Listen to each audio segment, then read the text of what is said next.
signs located throughout the cabin. This is a non-smoking flight, and it is against the law to tamper with the smoke detector at any one of our 3 aircraft lavatories. We have 1 lavatory all the way up front here. This is primarily for our first-class passengers. You can find 2 lavatories all the way in the back for everybody in the main cabin.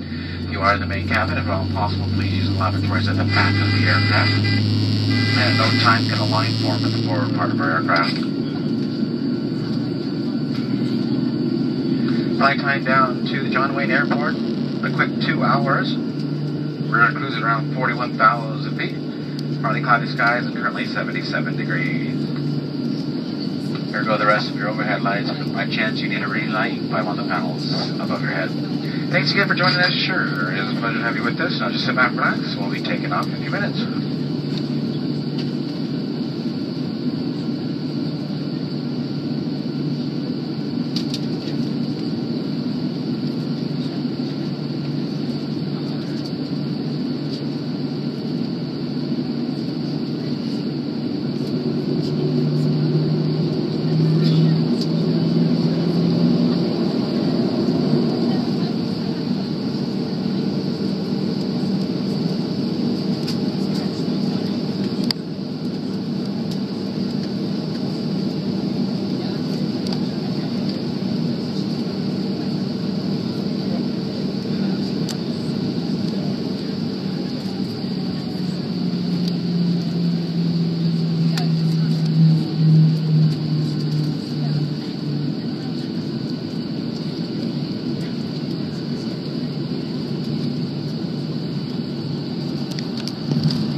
Flight attention, number seater for takeoff, please.